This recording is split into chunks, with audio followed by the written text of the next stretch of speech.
1세 정찰위성 발사 성공 7기 체계, 전 세계 어디든 촬영.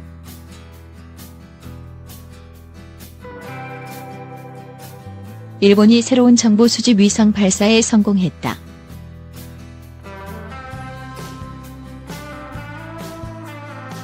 NHK는 27일 오후 1시 34분 가고시마 도현 다나가시마 종자도 우주센터에서 일본 자국산 H2A 로켓에 실은 정보 수집 위성을 발사했고 20여 분 뒤 예정된 궤도에 위성을 올리는 데 성공했다고 이날 전했다.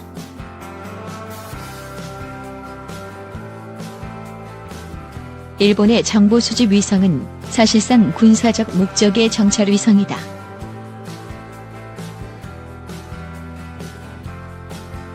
지진, 산불과 같은 재해 현장의 피해 파악은 물론 북한의 탄도미사일 발사 움직임 등을 감시하는 자산이기 때문이다. 정찰 위성은 크게 두 종류로 나뉜다.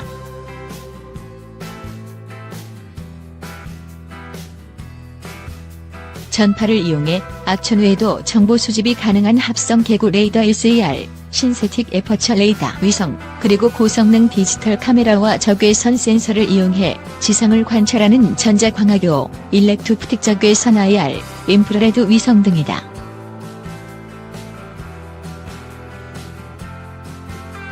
이번에 일본이 쏘아 올린 위성은 EOIR 위성이다.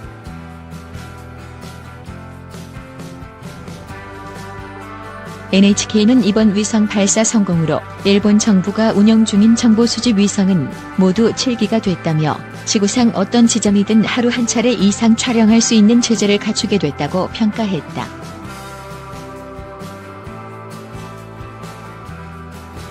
일본 정부는 북한의 핵미사일 위협 등을 이유로 앞으로 정찰 위성을 10기까지 늘릴 계획이다.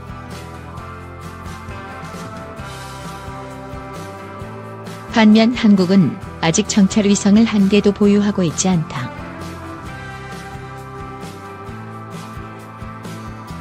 군 당국에 따르면 2021년에서 2023년까지 5기 SAR 위성 4기, EOIR 위성 1기의 정찰 위성을 띄울 예정이다.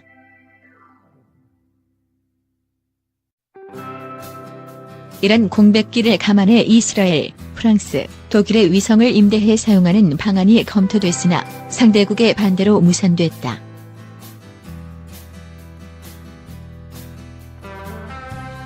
군 관계자는 전시작전권 전환의 핵심이 독자적인 대북 정보 자산의 확보인데 그중 핵심인 정찰 위성 확보조차 못하는 실정이라고 말했다.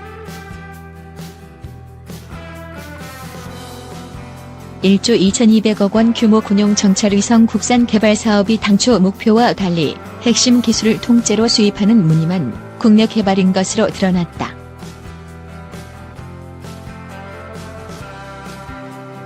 야간이나 구름 낀 날씨에도 지상 목표를 촬영할 수 있는 전천후 관측 영상 레이더인 합성 개구 레이더 SAR 위성을 국내에서 개발하기로 했는데 우리 기술로는 불가능한 것으로 파악되자 뒤늦게 개발 방향을 뒤집은 것이다.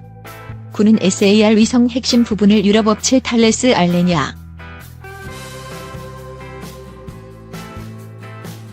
12일 방위사업청이 국회 국방위원회 하태경 의원 발언 미래당에게 보고한 자료에 따르면 군은 SAR 위성 4기를 제작할 계획인데 SAR 센서와 데이터 링크 부분을 유럽 위성 제작업체인 TASI가 책임지고 제작하도록 했다. 정찰 위성에서 센서와 데이터 링크는 가장 핵심적인 분야로 군은 다음 주 ADD와 카이 컨소시엄 간에 정식 계약을 체결할 방침이다. 군은 정찰 위성 국내 개발 사업에서 국산화 목표를 45%로 정했다. 그러나 핵심 기술이 빠진 상황에서 쉽게 제작할 수 있는 부분 위주로 국산화 비율을 높여 45%에 맞춘 게 아니냐는 지적이다. 군의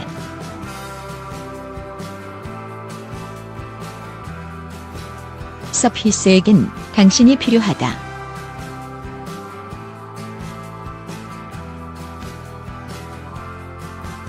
보통 425 사업이라고 부른다. SAR사와 EOIR을 가지고 만든 명칭이다. 이에 대해 방위사업청 관계자는 ADD 주관 연구개발이지만 국내 기술 수준이 낮기 때문에 국외 기술 협력을 하기로 정부 차원에서 결정이 났다고 말했다.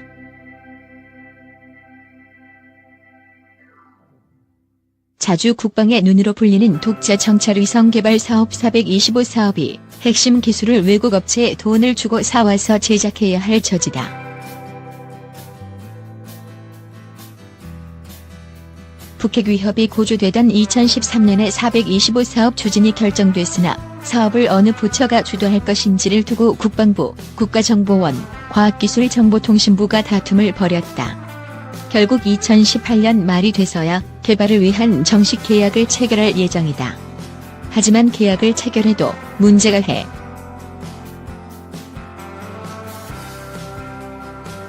한 위성 전문가는 12일 425 사업이 국내 개발이라고는 하지만 핵심 기술은 외국에서 도입하는 방식으로 진행되고 있다며 주야간, 전후 정찰에 필요한 군사용 위성 기술은 우리나라가 개발해본 경험이 없는 분야라고 말했다. 그러나 북한 핵능력이 고조됨에 따라 킬체인 구축요.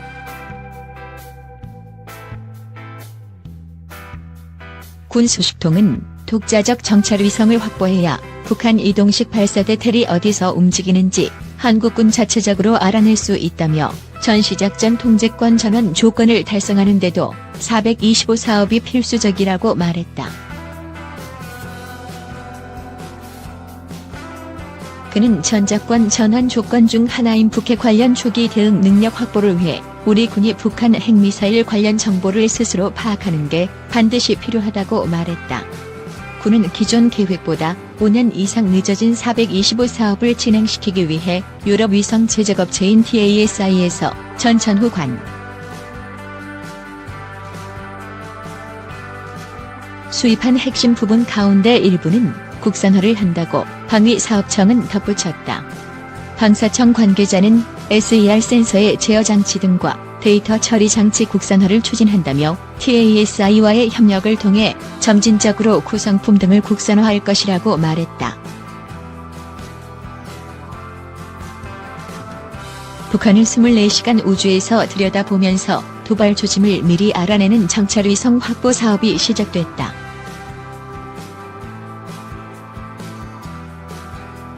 방위사업청은 25일 송영무 국방부 장관이 주재하는 제104회 방위사업추진위원회를 열고 425 사업 추진 기본전략과 체계개발 기본계획을 의결했다고 밝혔다. 425 사업은 우리가 합성 개구레이더 SER 위성 4기와 전자광학요, 적외선 IR 위성 1기 등 모두 5기의 정찰위성을 독자.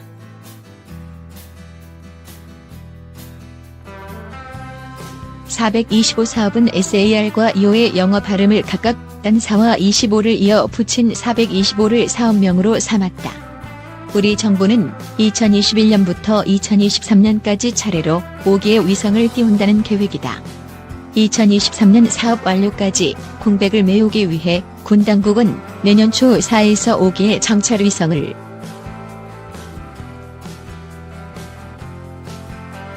북한을 24시간 감시하는 눈 역할을 하는 정찰 위성은 킬체인의 핵심 자산이다. 킬체인은 북한이 핵미사일, 방사포, 대량 살상무기 WMD를 쏘려고 할 경우 이를 미리 제거하는 군사 작전이다. 탐지 파인드에서 확인 픽스에서 추적 트랙에서 조준 타깃에서 교전 인게이지. 군 당국은 탐지에서 평가까지 아무리 늦어도 30분 안에 킬체인을 완수한다는 목표를 세웠다. 정찰 위성은 목표를 탐지하고 추적하는 임무를 맡는다. 정부 관계자는 정찰 위성을 독자적으로 갖추는 게 전시작전권 전환의 출발점이라고 설명했다.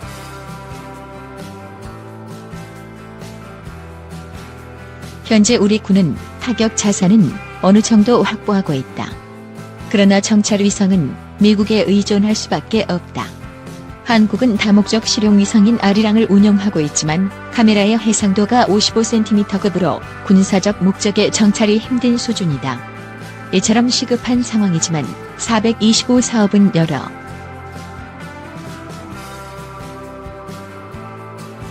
한국이 425 사업에 착수했지만 이미 동북아 우주는 각국의 정찰 위성으로 가득하다. 할리우드 영화에선 정찰 위성이 지상에서 사람이 읽고 있는 신문이나 운행 중인 자동차 번호판도 찍을 수 있다고 나오지만 실상은 그 정도까지는 아니다. 미국의 경우 해상도 15cm 수준이라고 한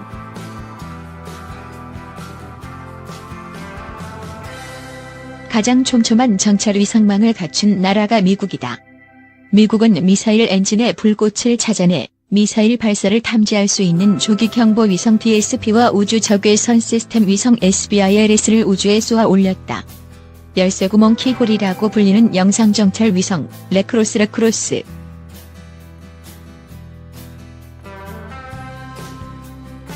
러시아는 옛 소련 시절인 지난 1961년부터 정찰위성을 발사했다. 초기 정찰위성의 수명이 6에서 8주에 불과했기 때문에 러시아의 정찰위성 로켓 발사 횟수가 수백 회에 이른다. 현재 러시아에서 만든 알마즈, 페르소나, EKS 등 다양한 정찰위성이 동북아 우주를 날아다니고 있다.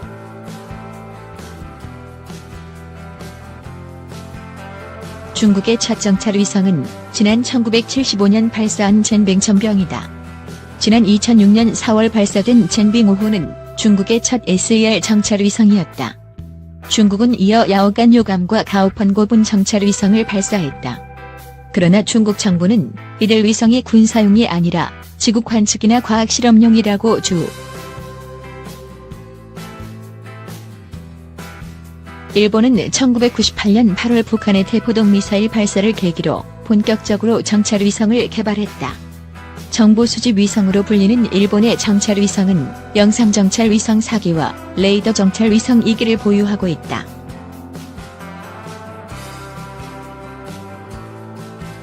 군사 전문 자유기구가 최한호 씨는 동북아 우주전쟁은 북한의 핵미사일 도발로 시작됐다. 최근 남중국 해와 동중국 해 분쟁으로 더 치열해졌다며 우리는 후발주자이기 때문에 다른 나라들을 빨리 따라잡도록 노력해야 한다고 말했다.